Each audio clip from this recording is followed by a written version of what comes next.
Hello guys, welcome to your channel Shruti classes. आज के इस वीडियो में हम कौन से टॉपिक को पढ़ेंगे? अनुकूलित अनुक्रिया सिद्धांत के बारे में, यानी कि कंडीशन रिस्पांस थ्योरी, या फिर कह सकते हैं क्लासिकल कंडीशनिंग थ्योरी। ठीक है, अगर कंडीशन रिस्पांस थ्योरी की बात की जाए या फिर क्लासिकल कंडीशनिंग थ्योरी की बात की जाए तो ये थ्योरी किसने प्रस्तुत किया है? तो ये थ्योरी दिया है आईपी पावलव ने। ठीक है, अनुकूलित अनुक्रिया सिद्धांत किसने दिया है? आईपी पावलव ने दिया है, यानी कि इवान पेट्रोविच पावलव। कई बार क्वेश्चन ये भी पूछा जाता है आईपी पावलव का पूरा नाम क्या है, तो आपको बताना होगा इवान पेट्रोविच पावलव। यहाँ पर कई सारे ऑप्शन दे दिए जाएंगे जिसको देख करके आप कंफ्यूज हो जाएंगे जब तक आपको ये चीज़ पता ना हो, क्योंकि सारे वर्ड फिर आपको मिलते जुलते ही लगेंगे। तो आपको ध्यान रखना होगा आईपी का फुल फॉर्म क्या है? Ivan Petrovich पावलव। ठीक है, अब ये बात आती है कि ये कौन थे? तो ये रूसी वैज्ञानिक थे। ठीक है, रूसी वैज्ञानिक थे, ये रूस के रहने वाले थे। इससे पहले हमने थॉर्नडाइक को पढ़ा था, थॉर्नडाइक अमेरिका के थे। स्किनर को पढ़ा था, स्किनर भी अमेरिका के थे। लेकिन पावलव कहाँ कर है? रूसी के हैं। ठीक है, पावलव रूसी वैज्ञानिक है। दूसरा पॉइंट क्या है? मनोवैज्ञानिक एवं चिकित्सक। पावलव कौन थे? वो मनोवैज्ञानिक भी थे और चिकित्सक भी थे। ठीक है, फिर थर्ड पॉइंट आती है इसके बारे में, पावलव को अनुबंधन का जनक भी कहा जाता है। मोस्ट इंपॉर्टेंट पॉइंट, अनुबंधन का जनक किसे कहा गया है? तो आपको बताना होगा पावलव को कहा गया है। ठीक है, ध्यान रखिएगा इस पॉइंट को, पावलव को अनुबंधन का जनक भी कहा जाता है। नेक्स्ट पॉइंट है, पावलव को अनुकूलित अनुक्रिया सिद्धांत के लिए 1904 में नोबेल पुरस्कार प्रदान किया गया। ठीक है, अब बात आती है कि अनुकूलित अनुक्रिया सिद्धांत के लिए नोबेल पुरस्कार किसको प्रदान किया गया? तो आपको बताना होगा पावलव को कौन से वर्ष में दिया गया? तो वो दिया गया 1904 में। ठीक है, तो पावलव को अनुकूलित अनुक्रिया सिद्धांत के लिए 1904 में नोबेल पुरस्कार प्रदान किया गया था। ठीक है, अब बात आती है इनके प्रयोग के बारे में। तो आईपी पावलव ने प्रयोग अपना किस पर किया था? कुत्ते पर किया था। ठीक है, थॉर्नडाइक ने किस पे किया था? बिल्ली पर किया था। स्किनर ने किया था चूहा और कबूतर पर, और पावलव जी ने अपना प्रयोग किया है कुत्ते पर। ठीक है, अब नेक्स्ट देखिए ये क्या कहते हैं, अनुकूलित अनुक्रिया की व्याख्या 4 संप्रत्ययों से की गई है। ठीक है, अनुकूलित अनुक्रिया की व्याख्या किससे की गई है? 4 संप्रत्ययों से की गई है। पहला है यूसीएस, यानी कि अनकंडीशनड स्टिमुलस, मतलब स्वाभाविक उद्दीपक। फिर है यूसीआर, यानी कि अनकंडीशनल रिस्पॉन्स, मतलब कि स्वाभाविक अनुक्रिया। नेक्स्ट है सीएस, कंडीशनड स्टिमुलस, यानी कि अस्वाभाविक उद्दीपक। फिर है लास्ट सीआर, यानी कि कंडीशनड रिस्पॉन्स, अस्वाभाविक अनुक्रिया। ठीक है, पावलव ने इन 4 चीज़ों के बारे में डिस्कस किया अपने थ्योरी में। कौन कौन सा? अनकंडीशनड स्टिमुलस, स्वाभाविक उद्दीपक; अनकंडीशनड रिस्पॉन्स, स्वाभाविक अनुक्रिया; कंडीशनड स्टिमुलस, अस्वाभाविक उद्दीपक; और नेक्स्ट है कंडीशनड रिस्पॉन्स, यानी कि अस्वाभाविक अनुक्रिया। ठीक है, तो ये तो आप समझ गए अनुकूलित अनुक्रिया की व्याख्या किन 4 संप्रत्ययों से की गई है। ठीक है, किन चीज़ों के बेसिस पे डिफाइन किया गया है वो आप देख लिए। अब नेक्स्ट देखिए यूसीएस, यानी कि भोजन। ठीक है, स्वाभाविक, यूसीएस का मतलब क्या है? अनकंडीशन स्टिमुलस, स्वाभाविक उद्दीपक।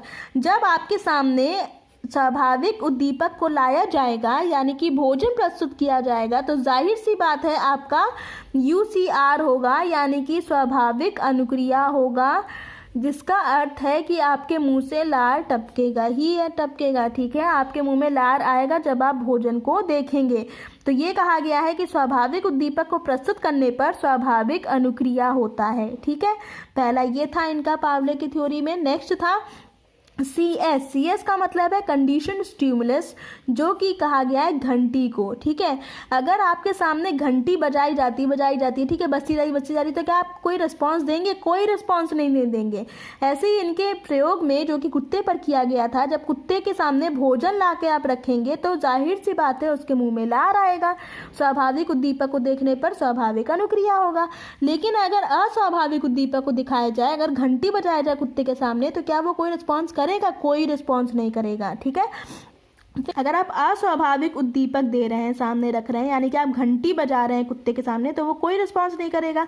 लेकिन अगर अस्वाभाविक उद्दीपक के साथ साथ आप स्वाभाविक उद्दीपक भी देंगे, यानी कि भोजन भी प्रस्तुत करेंगे, तो जाहिर सी बात है कुत्ता क्या करेगा, स्वाभाविक अनुक्रिया ही देगा, उसके मुंह में लार आएगा। फिर नेक्स्ट कहा गया है कि CS अस्वाभाविक उद्दीपक के साथ, मतलब कि घंटी के साथ, फिर नेक्स्ट में क्या होगा, अस्वाभाविक अनुक्रिया होगा, यानी कि लार आएगा। ठीक है, अब देखिए आप इसको एक पूरा इमेजिन करिए इस चीज़ को। ठीक है, एक कुत्ता है आपके सामने, आपने क्या किया, कुत्ते के सामने में भोजन रख दिया, तो कुत्ते के मुंह में लार आएगा। अगर आप कुत्ते के सामने घंटी बजाते हैं तो वो कोई रिस्पॉन्स नहीं करेगा। लेकिन अगर आप रोज़ 2 बार 3 बार ऐसे करते गए कि पहले घंटी बजाया फिर भोजन प्रस्तुत किया, तो कुत्ते के मुंह में लार आ जाएगा। अब इसी चीज़ को अगर आप दोहराएंगे, 2 बार करेंगे, 3 बार करेंगे, 4 बार करेंगे, घंटी बजाते हैं, भोजन देते हैं, तो उसके मुंह में लार आता है, तो इससे क्या होगा, कुत्ते की हैबिट में आ जाएगा, उसको ये पता चल जाएगा कि घंटी बजेगी तो भोजन मिलेगा। ठीक है, तो उसके मुंह में लार आएगा।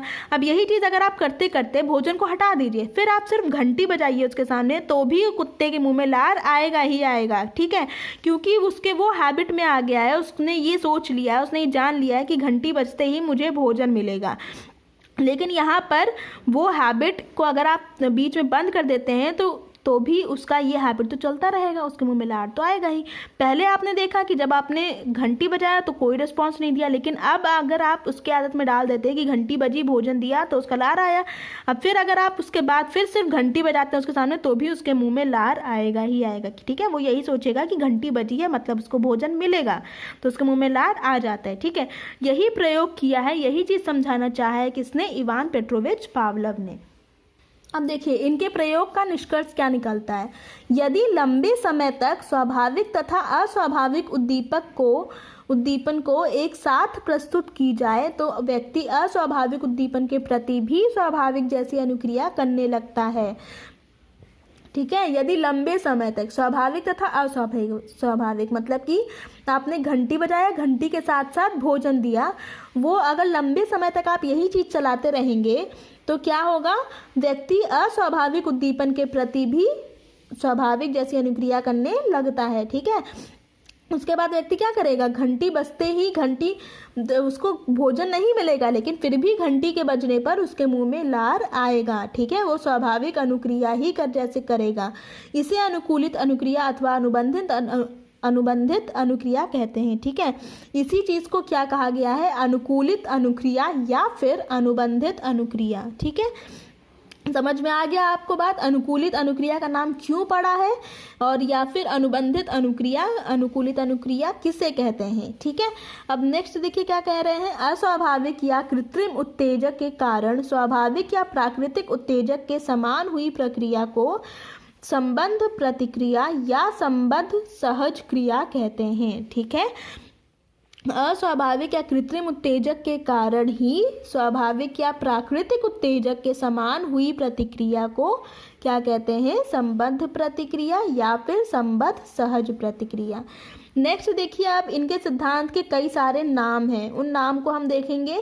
कोई भी नाम आपसे पूछ लिया जाता है ये सिद्धांत किसका है और ऑप्शंस में दे दिया जाएगा, तो आपको किस पे टिक करना होगा, पावलोव पे टिक करना होगा। ठीक है, और वो चीज़ सही आंसर करने के लिए आपको ये सारे नाम पता होना चाहिए कि ये सारे नाम किसके हैं, पावलोव के हैं। पहला क्या है, CR थ्योरी। ठीक है, CR थ्योरी किसने दिया है, IP पावलोव ने दिया है। शास्त्रीय अनुबंधन का सिद्धांत, ये भी कई बार पूछा जाता है, शास्त्रीय अनुबंधन का सिद्धांत किसका है, तो पावलोव का है। प्राचीन या फिर परंपरागत अनुबंधन सिद्धांत किसका है, पावलोव का है। संबद्ध प्रतिक्रिया का सिद्धांत जिसका दूसरा नाम है प्रत्यावर्तन सिद्धांत किसका है, पावलोव का है। अनुबंधन का सिद्धांत शरीर शास्त्रीय सिद्धांत, टाइप S सिद्धांत। अगर टाइप R सिद्धांत की बात की जाए तो वो किसका था, स्किनर का था। ठीक है, टाइप R सिद्धांत किसने दिया, स्किनर ने दिया है। लेकिन टाइप S सिद्धांत किसने दिया है, वो पावलोव ने दिया है। नेक्स्ट है क्लासिकल अनुबंधन सिद्धांत, ये भी पूछा जाता है, क्लासिकल वर्ड याद रखिएगा, ये किसमें आएगा, पावलोव के केस में आएगा। अनुकूलित अनुक्रिया का सिद्धांत किसका है, पावलोव का है। अनुबंधित अनुक्रिया का सिद्धांत किसका है, पावलोव का है। ठीक है, तो ये 10 नाम आपको ध्यान रखने होंगे। नेक्स्ट फिर से हम लोग एक बार देख लेते हैं। CR थ्योरी, शास्त्रीय अनुबंधन सिद्धांत, प्राचीन परंपरागत अनुबंधन सिद्धांत, संबद्ध प्रतिक्रिया का सिद्धांत या फिर प्रत्यावर्तन सिद्धांत, अनुबंधन का सिद्धांत, शरीर शास्त्रीय सिद्धांत, टाइप S सिद्धांत, क्लासिकल अनुबंधन सिद्धांत, अनुकूलित अनुक्रिया का सिद्धांत और लास्ट अनुबंधित अनुक्रिया का सिद्धांत। ये सभी नाम किसके अंदर आते हैं? IP पावलव के अंदर आते हैं। ठीक है, तो आपने पावलव की पूरी थ्योरी पढ़ ली है। अब नेक्स्ट वीडियो में हम क्या देखेंगे? पावलव से रिलेटेड जितने भी क्वेश्चंस बन सकते हैं उन सभी क्वेश्चंस को देखेंगे। तो आज के लिए बस इतना ही। अगर वीडियो पसंद आया हो तो लाइक कर दीजिएगा, चैनल सब्सक्राइब ना किया तो सब्सक्राइब कर दीजिएगा। Thank you guys for watching.